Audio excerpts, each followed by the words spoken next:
Starts his book In the Break, Black Aesthetic of Black Radical Tradition, with his telling of blackness in history as one where objects can and do resist. How we tell our history says a lot about who is doing the telling, their true intentions, and it's not just about describing the subject of these events. In telling a colonial history where black people are just described as the casualties of this history results in a story where it even suggests that their subjugation is warranted. Which is why I am always in search for the messy ways in which we can tell our collective histories, where the method in which we describe is its own form of resistance. This is why Fred Morton's work in Black Aesthetics provides such an interesting framework to achieve such ends. This man is doing strange things with his theory, forcing us to contort our mind and re-examine the ways in which we engage with the object of objectification before we can even begin to talk about how they resist. What blackness does is challenge notions of what it means to be a person and experience subjectivity, where blackness is objectified and assumed to be silent. From this entombment is where we begin to theorize. Morton breaks through this tomb with his explanation of subjectivity as being one's understanding of the self, how the self understands its place as the object and their anger at being this object, making reference to a subject experiencing a subject,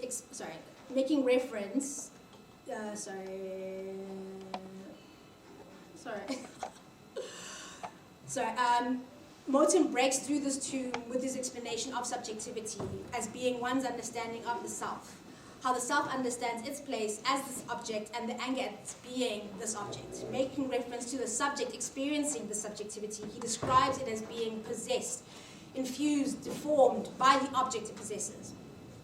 As such, possessors of subjectivity, black people, are no longer just victims of history, but are responding to it at every level of being. We are forced to ask, who are these invisible victims, and what are they talking about in our history? And if this is their actual potential for subjectivity that is being taught to us. Morton's focus is on the blackness and its irreducible sound created when its performance happens in the face of oppression.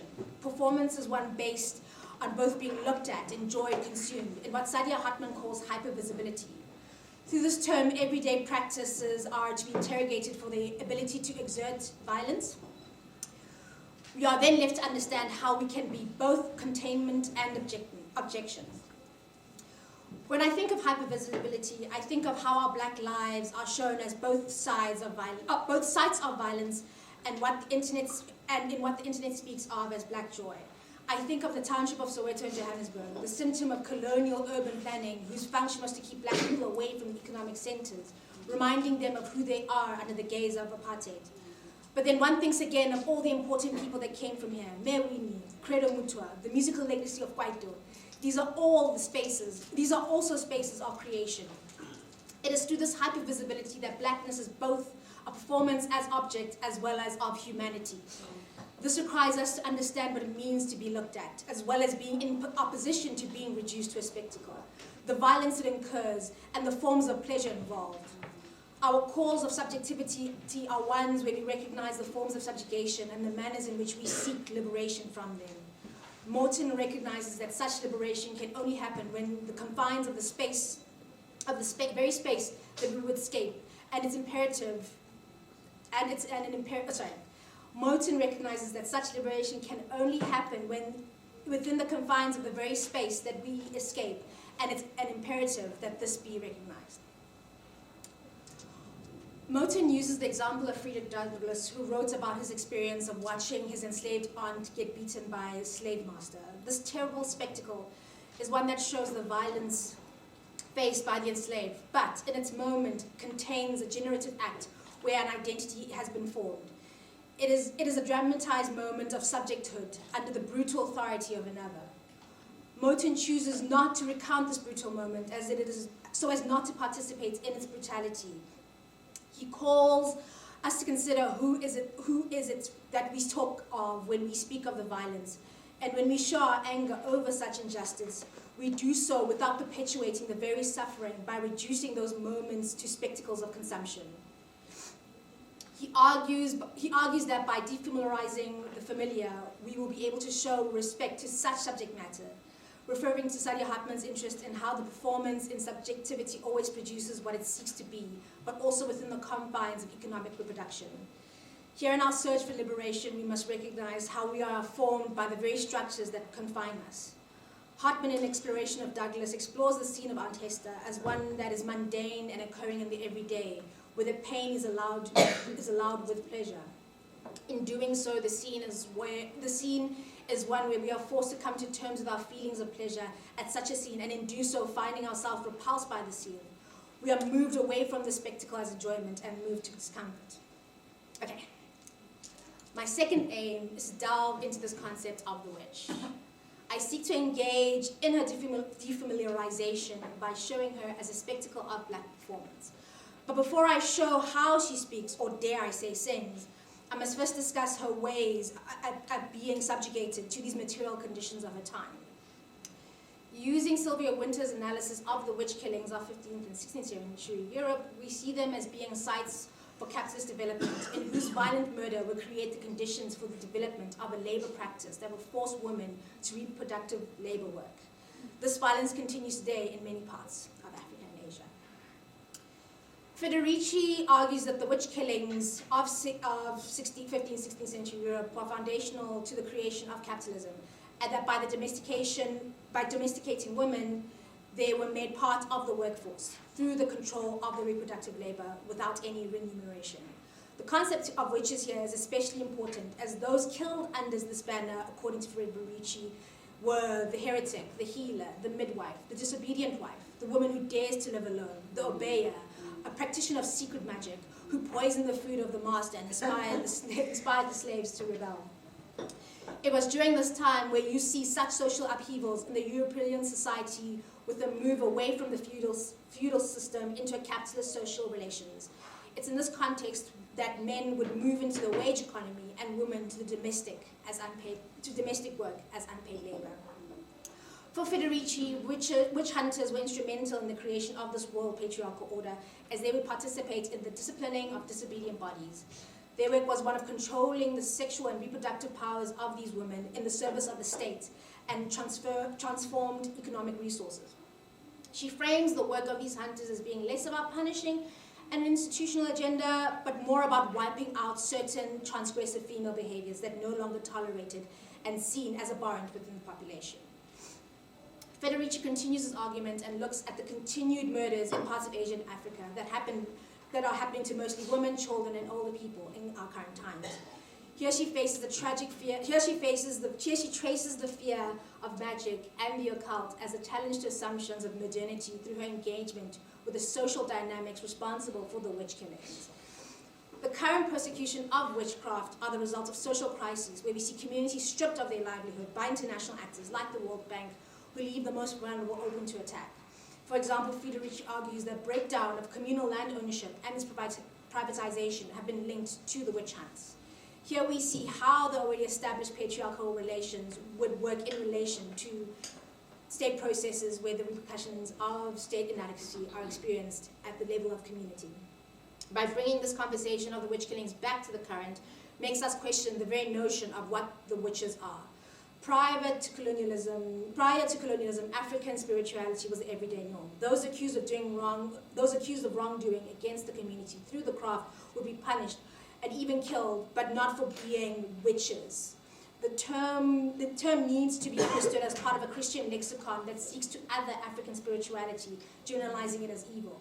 For Federici, its social function is one of responding to social upheaval against women's bodies, to disempower and disenfranchise. Yet the conservative Christian lexicon continues to this day and feeds into the othering and exclusion of those identified as witches, and would incorrectly, to this day, blanket African spiritual practices as such. Federici shows us through her feminist insight that refuses to identify the body as belonging in the realm of the private, and argues that it is both the site of our oppression but also the source of our identity. The very act of witch killing is the act of modernity in the making, and that by fighting the recognition of women's labor as a form of liberation, and by fighting it as a form of liberation. It's working within this duality that we see the connection of Moten's black performance and is the launch pad to my discussion on the liberatory potential of the witch. But this recognition, I argue, is not enough, as it is too focused on women as victims of their material conditions, when we are so much more than that. Okay. My third construction of the witch, I would like to engage with the relational position of the subject to the concept of the witch. Here I explore how the concept of the witch has been used as an empowering force, or at least its depictions have been used to fuel personal explorations of one's spirituality and or identity. In the 2000 article by Helen Berger and Douglas Ezzi, entitled Mass Media and Religious Identity, a case study, they look at the relationship between young people and the media representations of women. Here the authors look at the complex relationship of those who identify as witches. They start from the pretext of self-identity, which is an act of self-reflection that is affected by the changing circumstances both at the level of the social and global. Their paper is interesting in how it reflects the global connections as they interview respondents from the United States, Australia, United Kingdom, and see the similarities in the shows from all these contexts, being Sabrina the Teenage Witch, Charmed, Buffy the Vampire Slayer, and the movie The Craft. The paper argues that the Western media has affirmed the witch identity, creating legitimacy around the craft. This is further fueled by the growth of feminism, environmentalism, a culture of critical thinking, a growing interest in magical realism, and the realm of the metaphysical. Though they argue that such positive portrayals don't cause one to become a witch, they instead facilitate the conditions in which one can form their witch identities. These images of witches are commodified, constructed under the gaze of mass media, and we see mostly thin, cis-het, able, beautifully half-dressed, white and young, and mostly, if not all, women. Things have somewhat changed from this time of this article, but I will speak on this shortly. The other version of this witch being the old crow knows evil. In the chilling tales of Sabrina, this is the 2018 version, not that previous one, a recent remake of the 90s version, they beautifully turned this old hag trope on its head and put some respect on her name. Mm-hmm. Although there is an awareness of the stereotypical representations and their problematic nature, they are not as much of a concern than the positive roles that these figures may have. Yes, there was disagreement among the respondents over the positive female role model. But these representations, even if they were rejected, reflect an ongoing discussion that youths are having with their culture. And it's even argued that when people discuss and disagree with media representations in an aspect of their own identities, they strengthen their own understanding. It is important to recognize that those who identify with the craft do not think the same, and there is a cohort that even finds these representations to be a gross misrepresentation of the practice and hate them, whilst there are others who love them. These representations are lacking in their understanding of the tradition. I do, however, believe that this has somewhat changed the recent portrayals of the occult in the series The Chilling Adventures of Sabrina, 2008, and the movie A Dark Song, which, although still fixate on the conventionally beautiful and the very white portrayals of, the craft, there are still references to actual belief systems and deities. Besides the obvious reference in the Sabrina narrative being Satan, there's also voodoo, Hecate, and Lilith. The predator to Adam and Eve. A Dark Song shows the laborious nature and obsessive nature of the ritual. These two shows deserve their own chapters as they offer a rich exploration into occult epistemologies.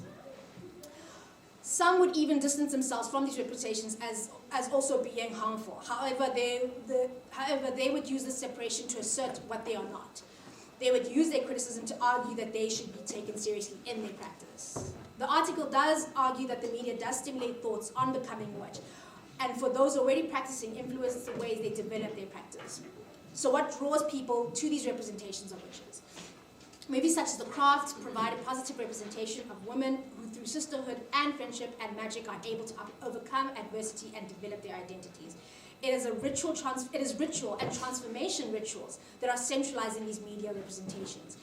These aspects of the craft fit with the feminist and queer empowerment tropes, and we see these women are kicking ass and taking names against the context that would keep them silent within the confines of the boring norm. It is through ritual that one also makes changes in their own life and becomes someone new. My conclusion: issues on African spirituality. The key takeaway from this representation is that in engaging with the concept of witch and witchcraft, I'm arguing for a move away from the secular materialist analysis. Such analysis does not challenge the othering practice that would label others as demonic. Fighting against this demonization has been the struggle of African spiritualist practitioners and even Western spiritualist practitioners. The latter prior to the witch burnings of the Western practitioners. The latter prior to the witch burnings of the 15th century were ostracized under the banner of paganism and would act as a generation for. The latter prior to the witch burnings of the 15th century were ostracized under the banner of paganism, which would act as a generalization for the indigenous spiritual practices of those the Romans had conquered. Ironically, this category has been taken on in the contemporary Western practitioners under the neo-paganism title. We have on the one end the need to take on the name witch, particularly from the Western spaces, as a means of reappropriating the term and removing its othering potential. On the other hand, we have an African spiritualist who seek to separate themselves from the term. I agree with the move on one sense, but not on the other. The first being that African spirituality is too complex a term that can be labeled just as witches in the affirmative sense, and as there are a variety of practitioners within the various traditional groups with their own names which must be respected. On the other hand, to separate oneself from the concept of the witch is to also give it othering power, as it is used to affirm one's existence by declaring what they are not. My argument is made out of fear that in trying to affirm our African identities outside the paradigm of our oppressive forces, that we end up affirming those very othering principles. My calls for the use of Moten's black subjectivity in our understanding forces us to recognize such a pitfall. Our sisters across the continent and globe are still being murdered under the guise of witch killings, but I fear our affirmations of African spirituality may also feed into that very system of violence. Thank you.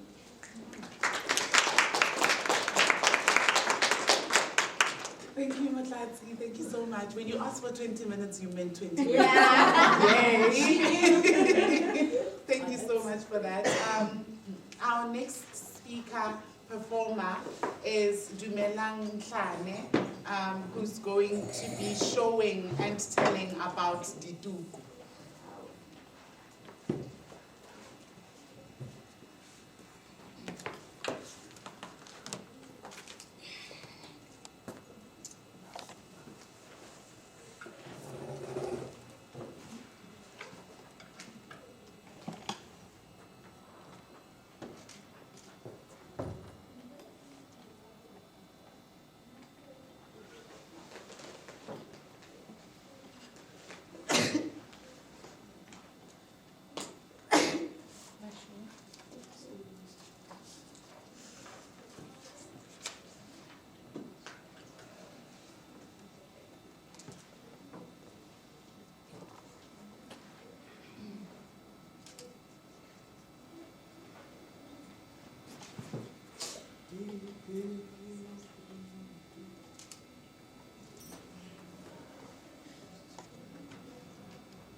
afternoon, everyone.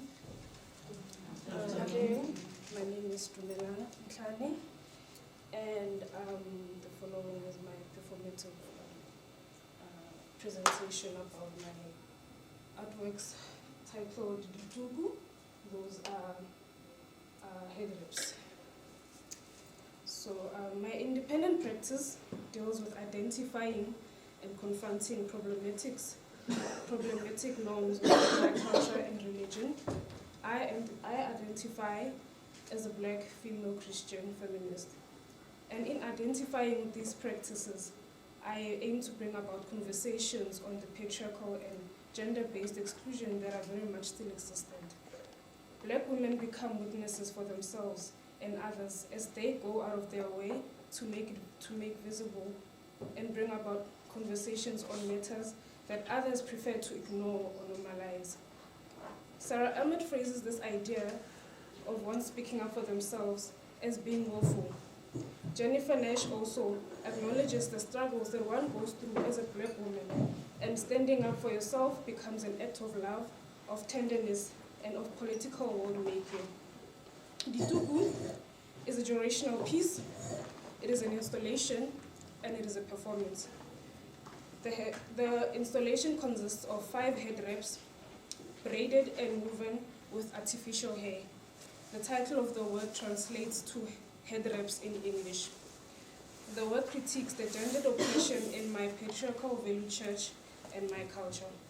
The head wraps are a visual representation of the suffocation and the manner in which patriarchal powers control and police female bodies.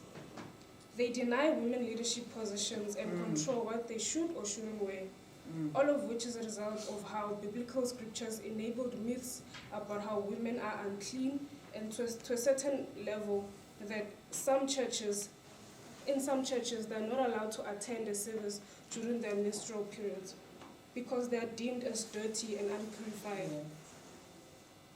And their mere presence will contaminate other congregants.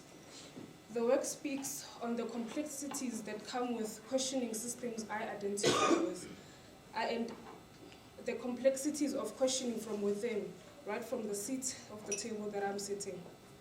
I grew up going to both my father and mother's church of choice. They both shaped my understanding of women's roles as a young child growing up in a Christian home. I would like to keep both churches anonymous in respect to its congregants. To give context, my mother's church, the church that my mother goes to, to give context, the church my mother grew up attending is an African church, and they incorporate the traditional practice of the Wapedi people. They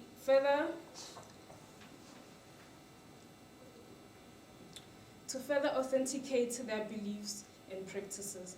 It is a very influential church in my hometown in Limpopo, and thus has an influence in my Christian upbringing and its ideas of silencing of women. During Yvonne Mashupa's practical research on the church, she discovers how only males are allowed to preach in my mother's church.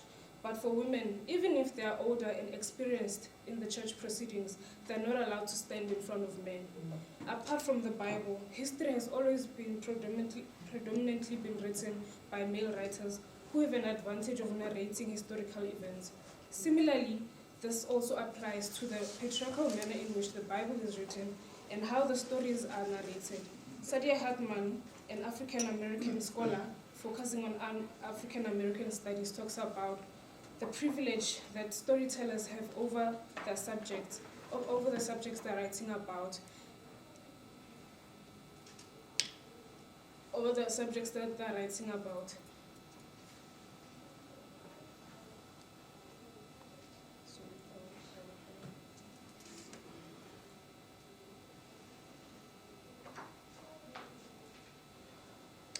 Sadia Hartman, an African-American scholar focusing on African-American studies, talks about the privilege that storytellers have over the subjects they're writing about, who are not even given a say as to how they're documented, represented in her article titled Venus in Two Eggs.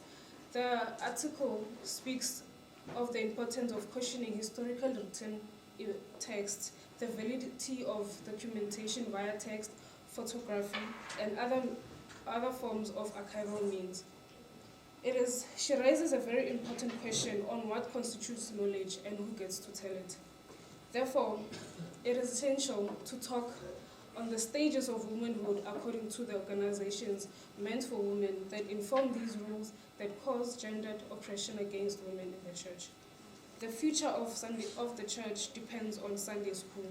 This is where young boys and girls are taught how to conduct themselves as full members of the church. There are two stages in Sunday school: baptism and confirmation. Confirmation starts around 13 upwards. This is where girls are taught to be intentional about how they dress and how to dress to church. Girls are taught to start wearing skirts as opposed to their younger boy classmates. In order to discuss the manners in which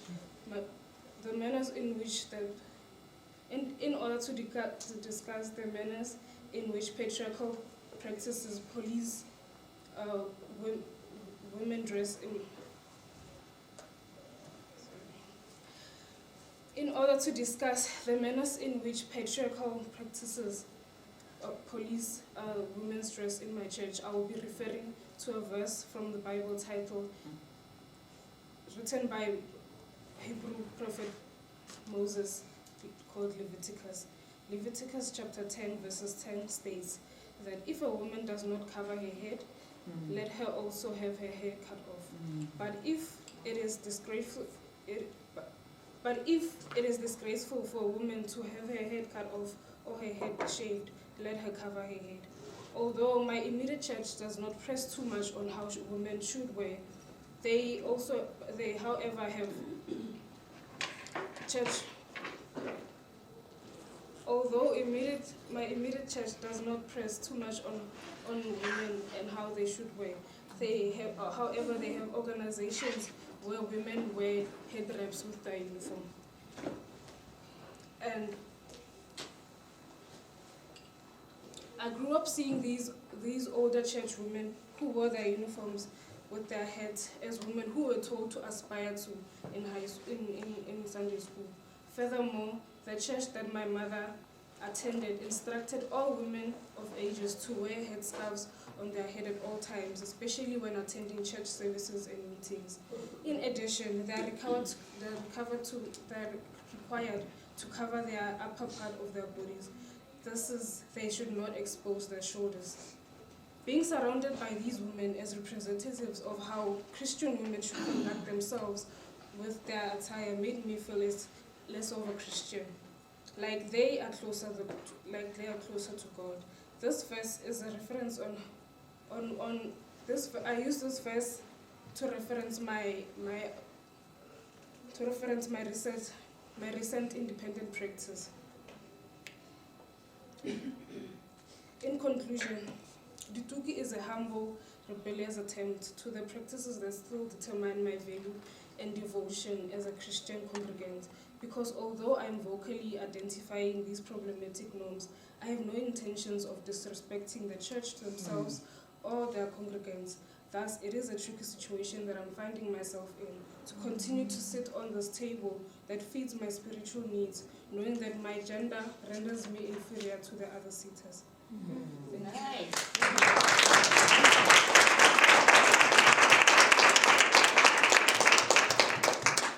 Thank you so much, Dumelang. We are really going to have time for question and answers. So, Nomxolisi, Albert, please come give us your presentation on Ipotsoyi-KwaLanga, Black Joy, Ngenkani. Yes. Okay, so I'm going to do a bit of reading first, and then I've got pictures of the events that we curated that I'd like to put up this day as well.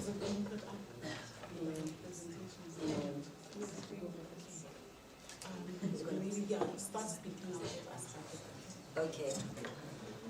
All right, so Hello, everyone. Okay, so I'm Nomxolisi Albert, a township feminist from KwaLanga, Cape Town. I'm an African spiritual healer and a feminist activist.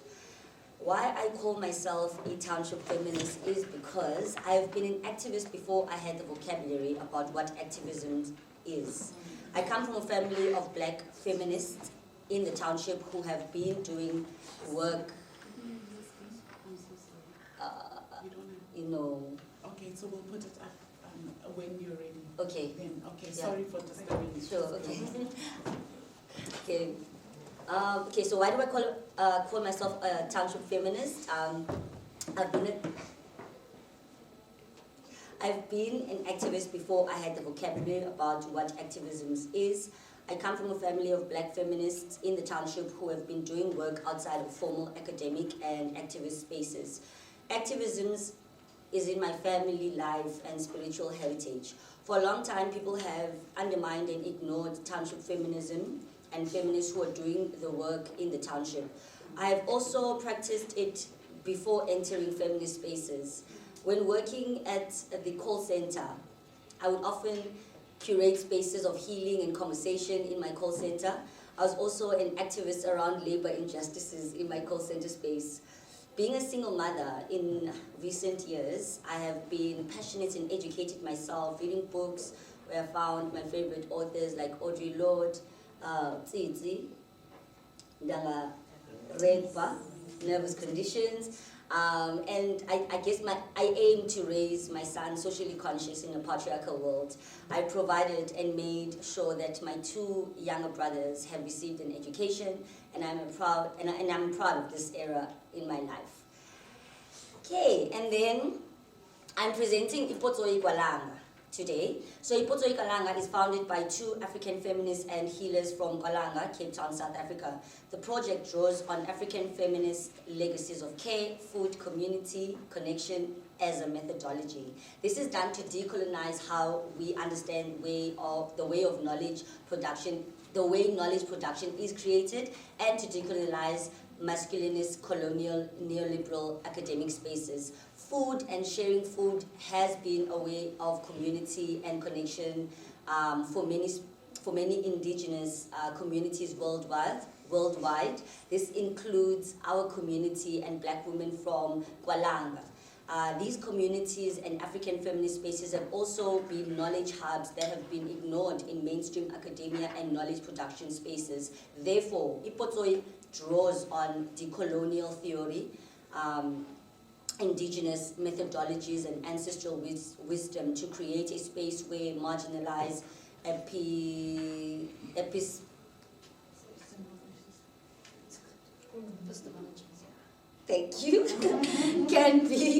the center. We value embodied and ancestral knowledges that are deeply located in our bodies and our histories. As such, we cultivate a space where people can bring themselves, the ancestors they work with, and any forms of creative art expressions to our curated spaces for knowledge exchange. We curate non-hierarchical spaces for knowledge exchange, creative art expression, and cater hearty African food. Our space speaks back to coloniality, neoliberal capitalisms, classism, ableisms, queer antagonism, by insisting on joy, community, and connection. So I'd like to show now the pictures and just two videos of it.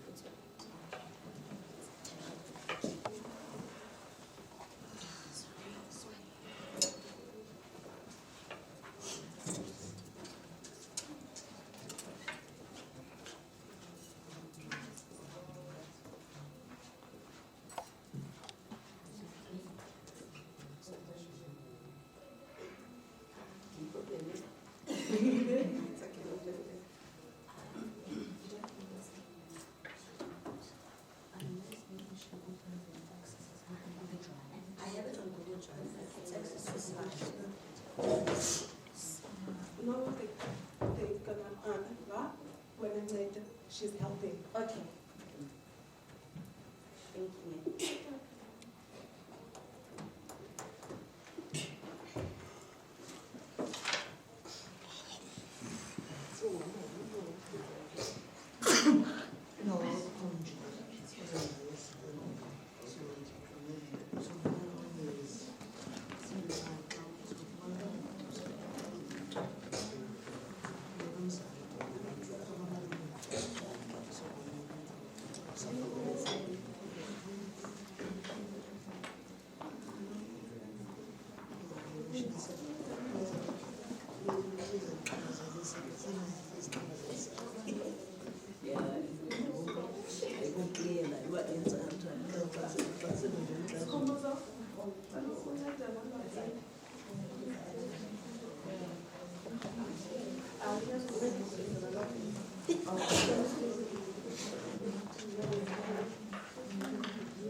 Mondays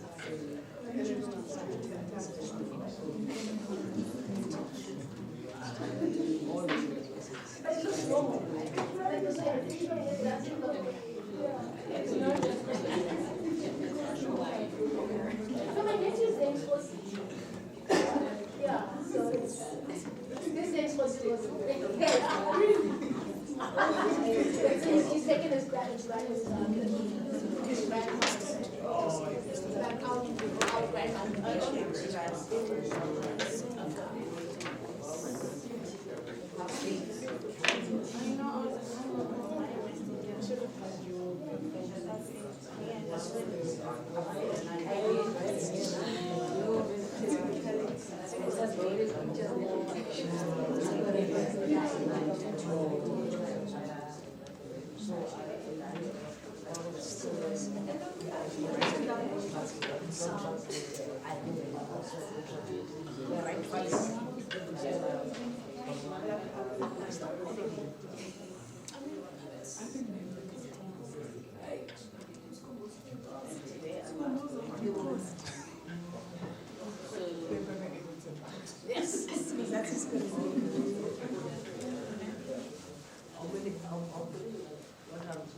for Motlatsi and Dumelang. All right, let's listen to the question. Yeah.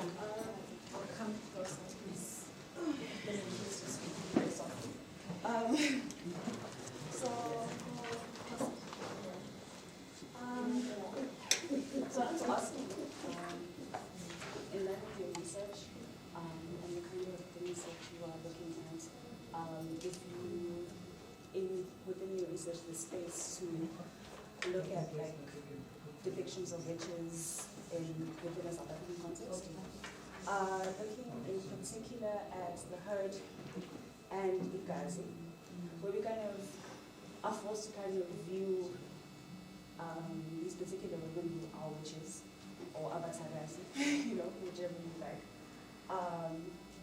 And we view these characters kind of like from beginning to the end of the series, starting off as kind of like these very sinister people, and they kind of get very exaggerated and almost comical, right? And it's kind of this interplay between kind of these cruel acts that they are part of or partake in, and the contrast of this kind of comedicness, right? Like it's you just kill somebody, but it's funny somehow, right? I just wanted to ask you if you were looking at that, and specifically the Gazi and the herd, because the women who are abatagazi, the witches, are not conventionally, what people conventionally consider beautiful, and they're also dark-skinned. And so I was looking at I'm not looking at it, sorry. But I just wanted to know, within your research, if you looked at that, or what you think of that. There's no particular question. No. I got it. Right. And for you, Dumelang, I just wanted to comment on your medium, or your method. And there's something very interesting about having the body wrapped in hair. And I think it reflects very interesting about the kind of movement in between one's body and the anxieties that are reflected on one's body from the outside world, particularly on something that is on the person. It's on you, right? And especially since it's made out of extensions as well. So I like that interplay between the actual body and how the body is framed. And in your work, I just wanted to ask, potentially if there was scope to kind of explore scope and space, to explore the kind of duality between the way that the women in your research are framed by the church and the way that they operate and move within the church, when framed by those rules, those specific rules there, and then how outside of the church, how they are, the kind of women who choose to be outside of the church, outside of this framing of, you know, God wants this and God wants that. Right? All right. Thank you so much for those questions. May I ask that you just hold on, will you remember, I hope you remember the questions, write it down, right, so that we can watch the I know I'm being very chaotic, but it's turning to be a very chaotic before lunchtime.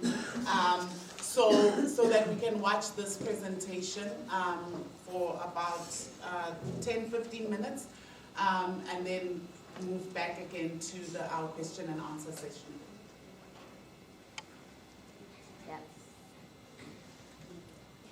Nomxolisi? Okay, so Ipotsoyi-KwaLanga, Black Joy, Ngenkani, Black Joy as resistance to white systems of oppression. So why is it Ipotsoyi-KwaLanga? Ipotsoyi is a colloquial term for joyous occasion or party. We are a black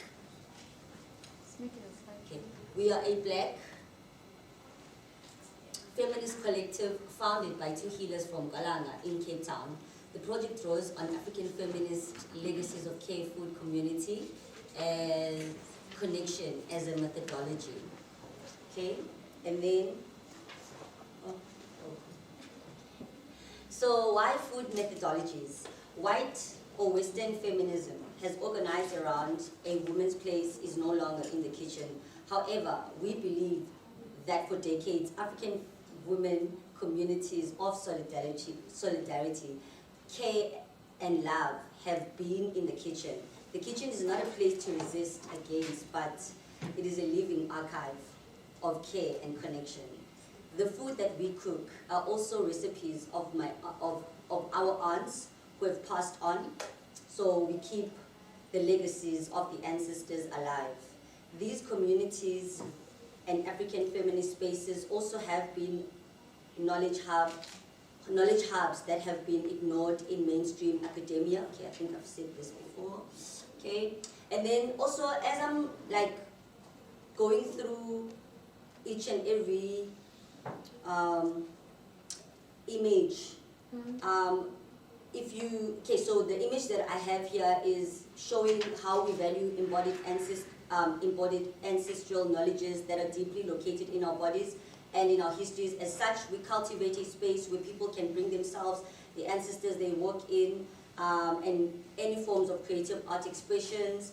Okay, so the different pictures that are here, because I've already mentioned this before, are just pictures of the different events that we've had with Ipotsoyi. So our very first Ipotsoyi that we curated,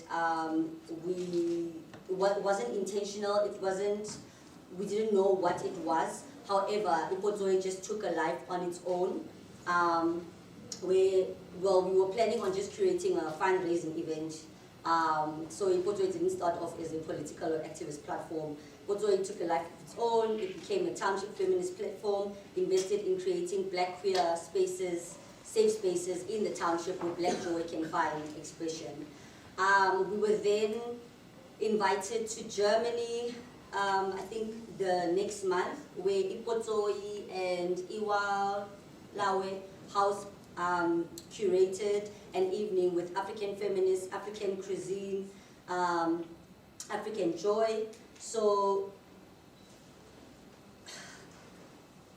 taking Black Joy from KwaLanga to Germany, we co-hosted an evening with KwaLanga books. We had South African food, music, our continent, and a roundtable discussion with Stella Nyanzi, Phakama Ntlhane, and Wanelisa Kara.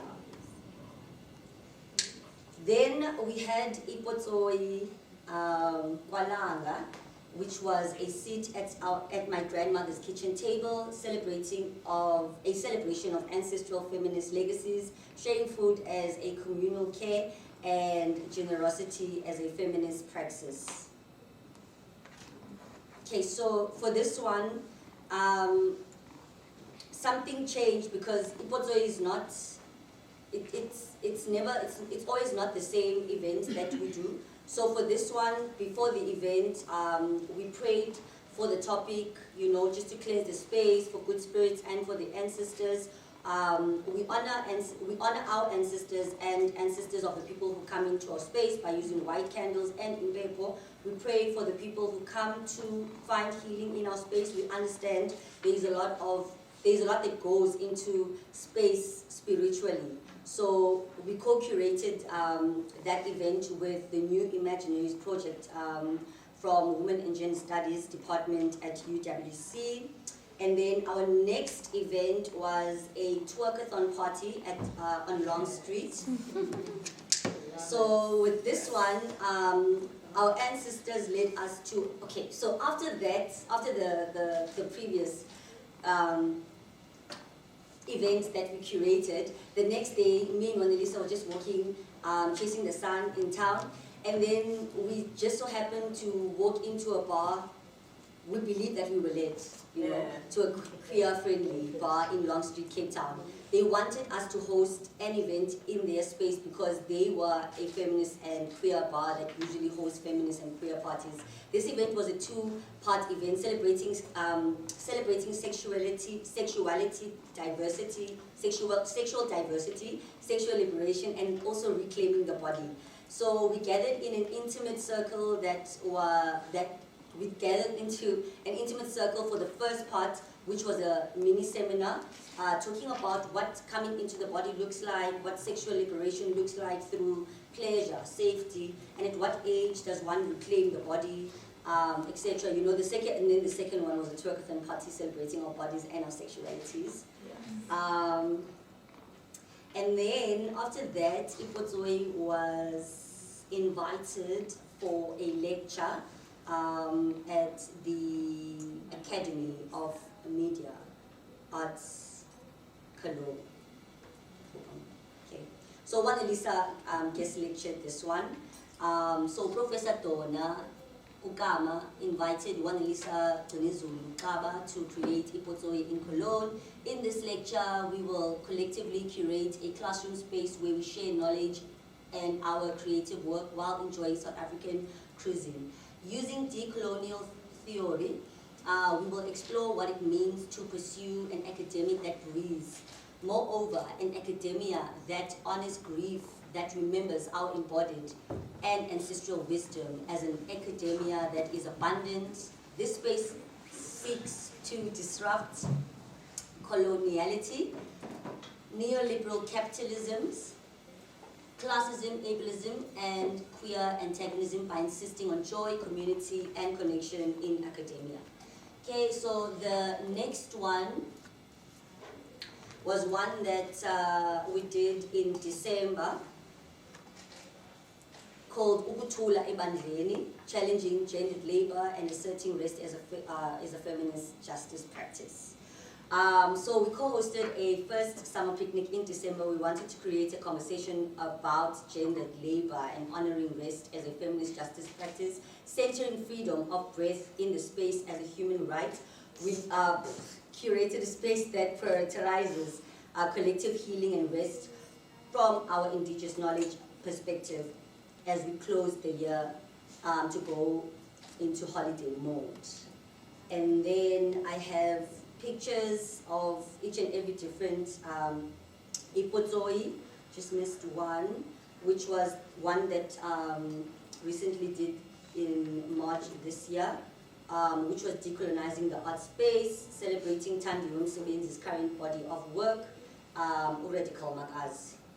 So So we collaborated with two visual artists, Uthando Msebenzi and Nomxolisi, together with the UWC lecturer, Carmen Rustin, who was our guest speaker on joy and happiness.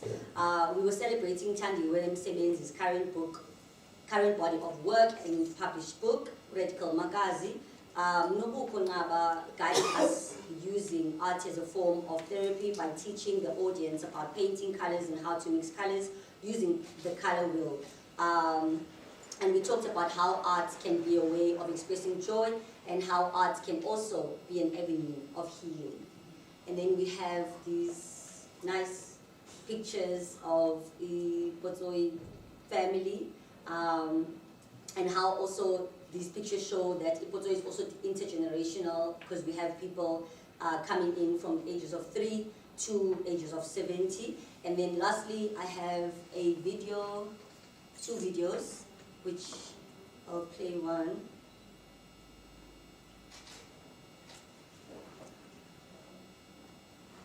Okay, what is going on? I think you have to make it full screen and then you can play the video. Just make it a slideshow. Yeah, the slideshow's on there.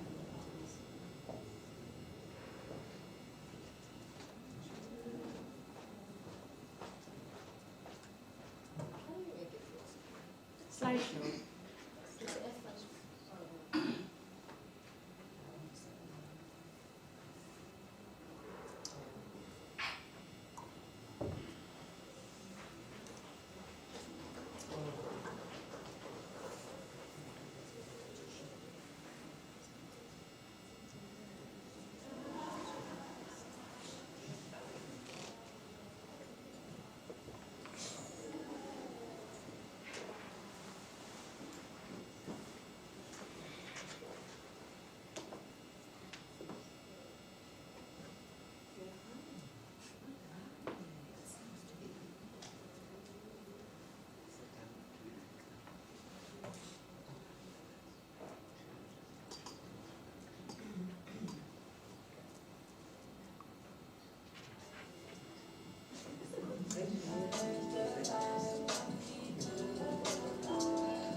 That was the very first Ipotsoyi event that we did outside of our house, KwaLanga. And then this one was the one in Long Street.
Thank you guys.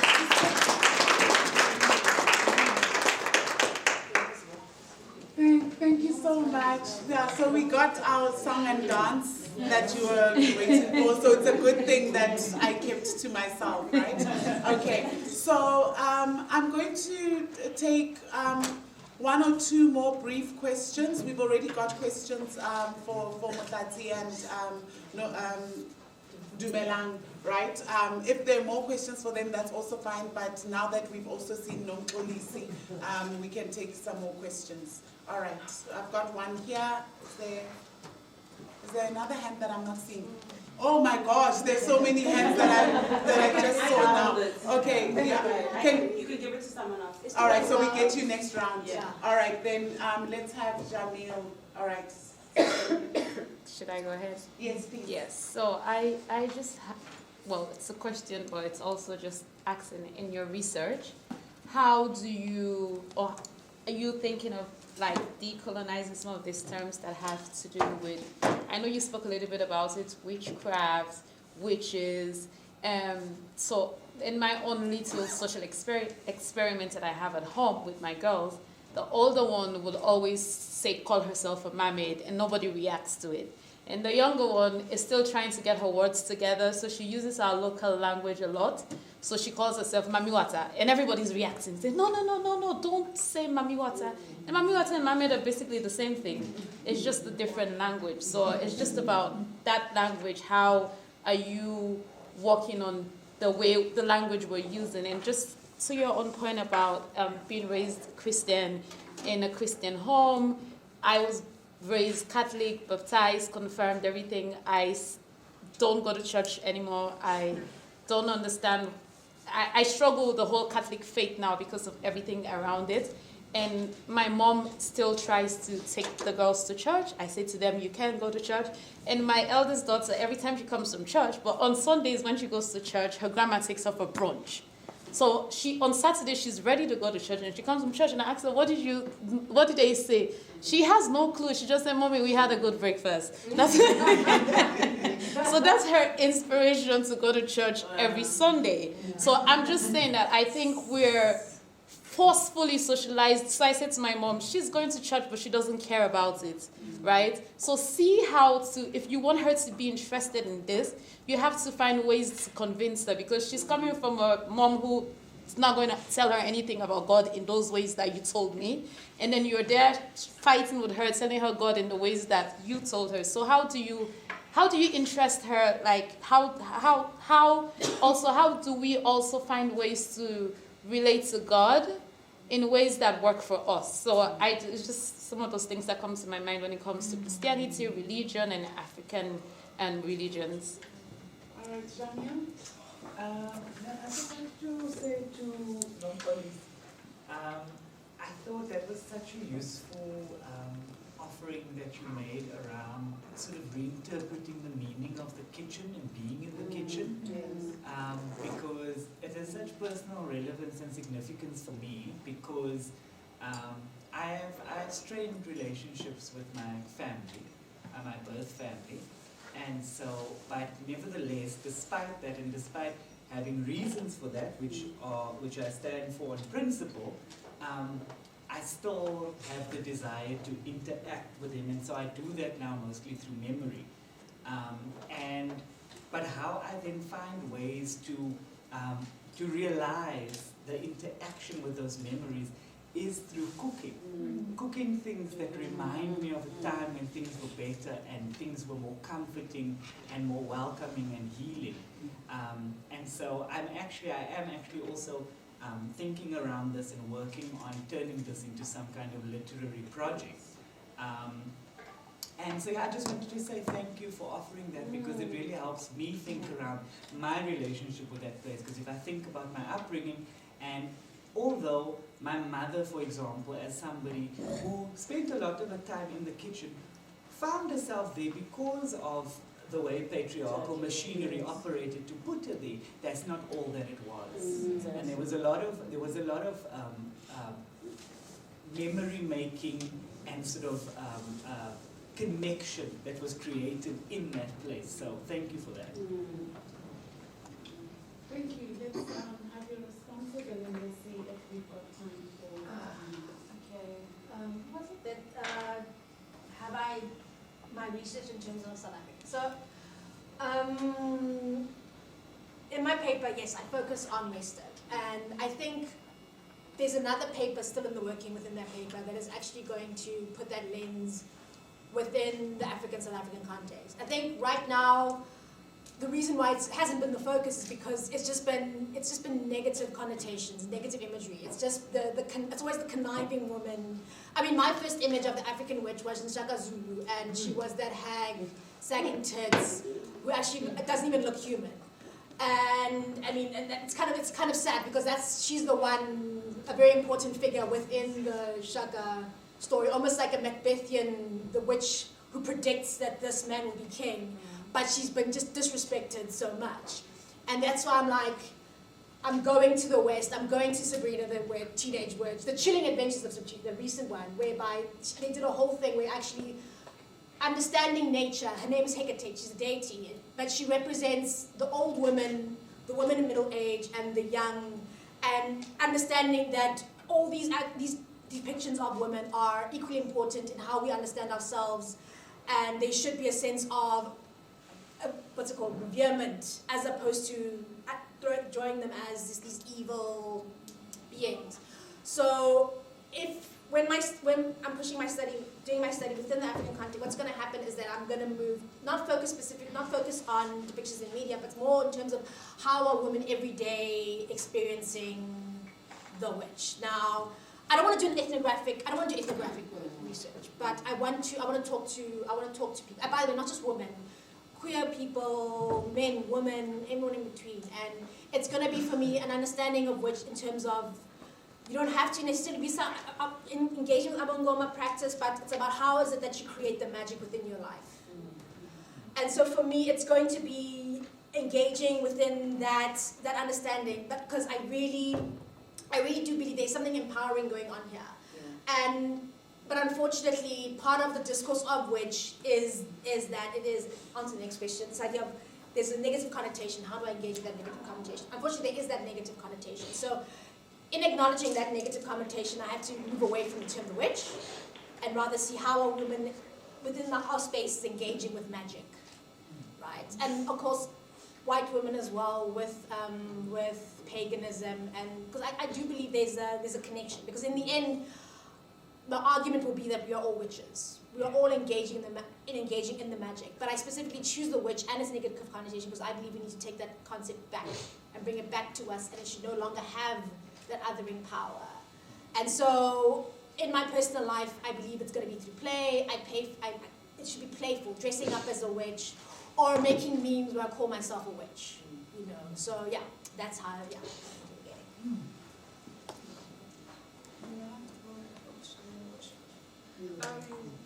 I'll make the questions before I answer.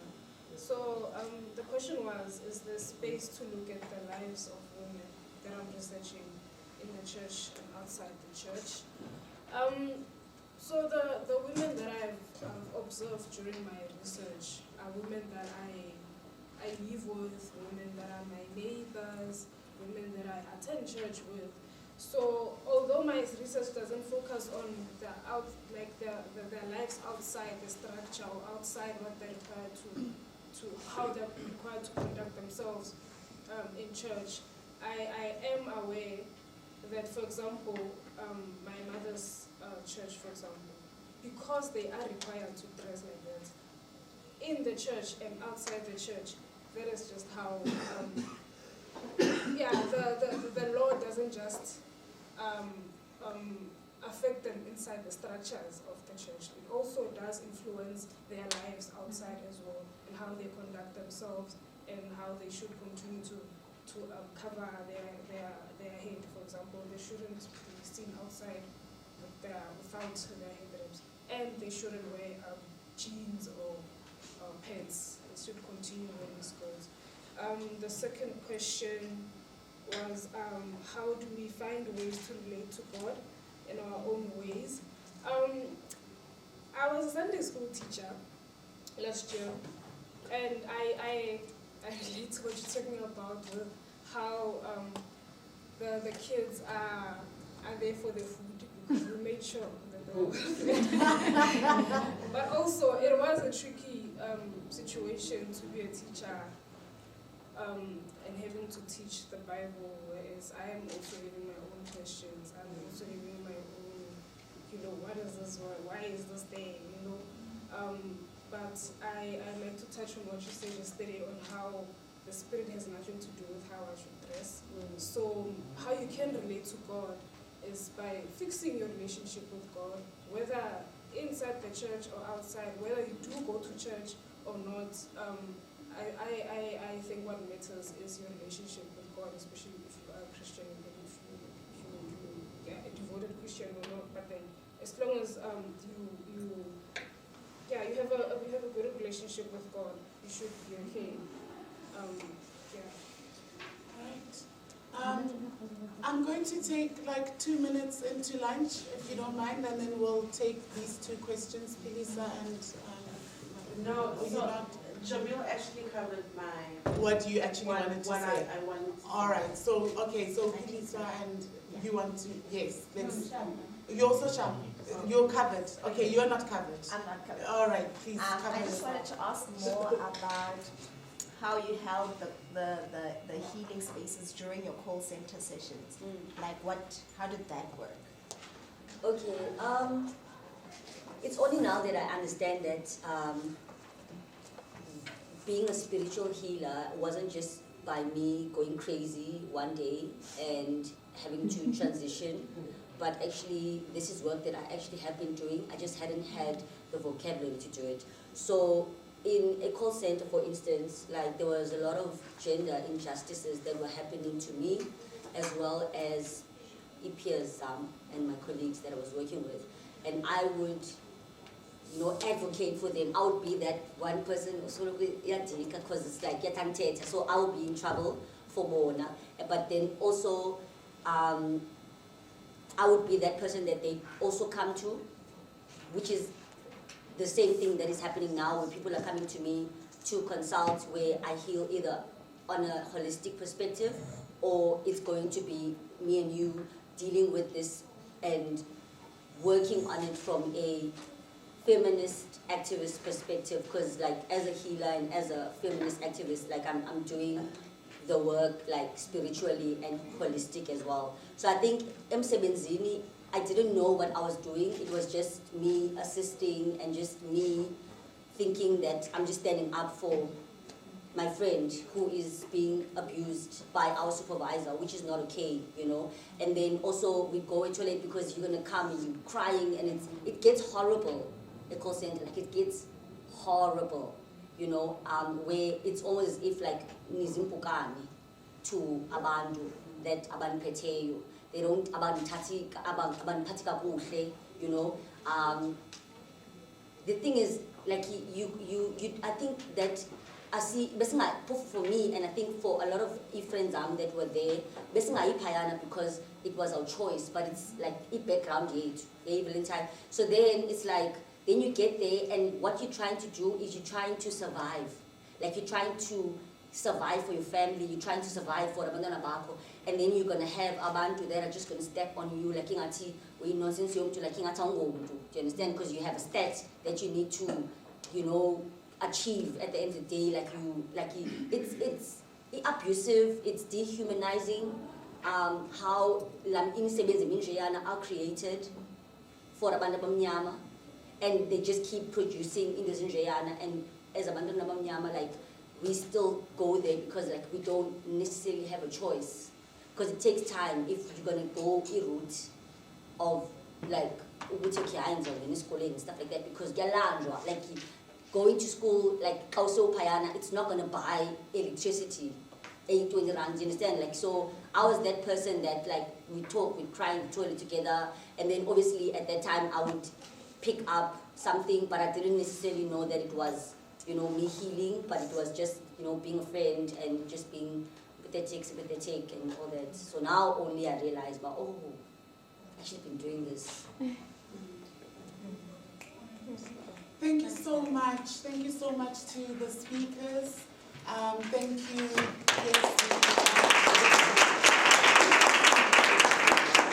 And thank you so much also for your patience while we were struggling with technology, which was about today.